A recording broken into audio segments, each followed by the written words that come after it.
Good morning, Damian Baker here with Van Gogh Portable Restrooms in Murfreesboro, Tennessee. I just want to talk to you this morning about the Armal portable toilets. So we've been dealing with the satellite units, and we really like satellite units. They're very high quality, very good units. Recently we've been leaning more towards the Armal units, which are, they're a lot better priced actually, and they're pretty good as well. We really like the quality as well, although you do have to tinker with them a little bit when you get them, as opposed to the satellite units you're paying a lot more for, but you don't really have to tinker as much. And I'm going to show you this morning some of the things that are definitely worthwhile for us to do the little bit of tinkering, because we're saving a lot of money on this, and it's going to save you in the field. So let's go out and look at a couple of these items. So the difference between Armal and satellite units, let's see, I don't have any satellite units here in the yard at the moment that I can show you. However, the satellite units that we get are the access units, which were a little bit wider than this.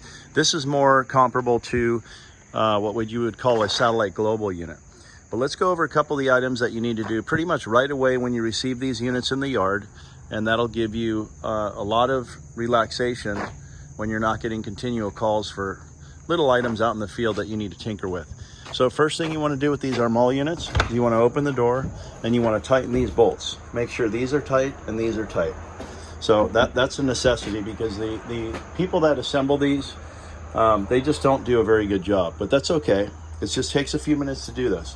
Next thing we do is we drill little holes in the floor. Little holes there, little holes there.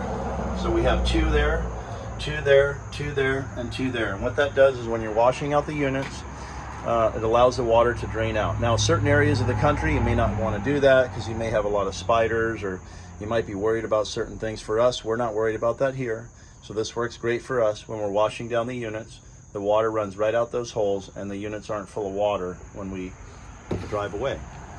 So we drill those holes. You want to tighten these here. You want to tighten these screws here. Unfortunately, for whatever reason, Armal decided to use screws that are a little bit too long here. So if you tighten these all the way, which will make it so these do not pop out, because if these are not tight, then this pops out, and then when the door closes, it's binding there, and then you have a broken unit pretty much right away. So even though it's as simple as tightening this screw, unfortunately when you tighten the screw, then it starts to come through the door because the screw is a little bit too long. So what you need to do is you just take and put two little washers on this screw, pull the screw out, put a couple washers on it, put it all in, embed it all in. It won't allow that to pop out. The door will open and close very nicely. Next thing you want to do is you want to make sure that these are adjusted properly. Armal makes it so when the handle is like this, it's showing full red, which I don't know why that is, but we've gotten several units from them. No big deal. It's very simple. All you do is you take this hardware out and you make it so when there's somebody in the unit, it's green. If there's somebody in it, you see that it's red. Okay, it's a combination of red and green, but it just makes it so you can see there's somebody in it, rather than it showing red when the latch is actually open.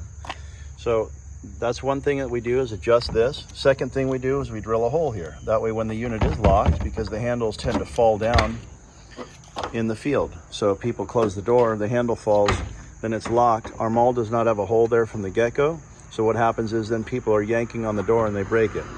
But with the little hole that we drill here, it allows the guys, when they're loading it on a truck, they can put their key in there, close this, the door is locked.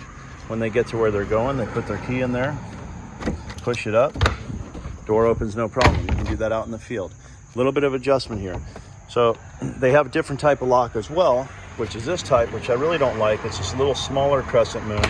You got to fiddle with that one a little bit more. But that's one of the things you got to do, is the locks. And then the third thing you have to do is you want to adjust these. So they have a little screw adjustment. Now the older Armal units didn't have these.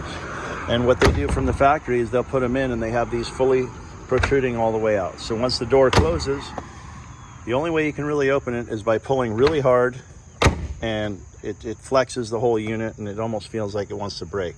So that's the third thing you want to do, is make sure that that's in all the way. And of course you're going to put your labeling on and your unit numbers, and you're pretty much done. Okay, so let's go over it again real quick. The Armal units, you want to adjust these, put this in a different position, drill that hole. So that's 3 things that you want to do. Actually 4 things with this hinge. The other thing we do is we put some Loctite on here. So we take the nut off, we put Loctite on. We adjust the position of the hinge so it's not showing that it's red when the handle's actually open. Then the third thing is we drill the hole, and that will take care of that. Then we put this washer in here to hold this together. We drill the holes in the floor. We adjust this. Sometimes the feet are popping out, so sometimes you got to take these feet pieces. They just push them in real quick at the yard, and half of them are popping out. So you got to take and hammer those in. And those are just the small things that you got to do with our Armal units. So it takes about probably 15 minutes of tinkering with each unit, which is, to me, it's worthwhile to save well over $100 on each unit. As far as longevity, the plastic is, I don't know how it lasts so long. Those units are probably 10 years old over there, and you can still push real hard on the roofs and they won't crack or break or anything like that. Those are pretty beat up, but they've been lasting well for us. The rep treats us really nice over there, gives us parts very quickly. They have a quick turnaround, so we're liking the Armal units. Although we definitely like Satellite as well, we still get the wheelchair units from Satellite. They have a quick turnaround, and the sizing of the wheelchair units from Satellite we really like as well. And we like our rep Jeff over there, and we also like our rep Sam over at Armal. So you can call me if you have any questions. Again, my name's Damian Baker with Van Gogh Portable Restrooms in Murfreesboro, Tennessee. This is what we've found about the Armal units. If you like the video, you like the information about it, give it a thumbs up. If you don't like it, you think it's horrible, tell me what you don't like, and we'll figure out what to do that'll make these units better. All right, have a good day. Take care.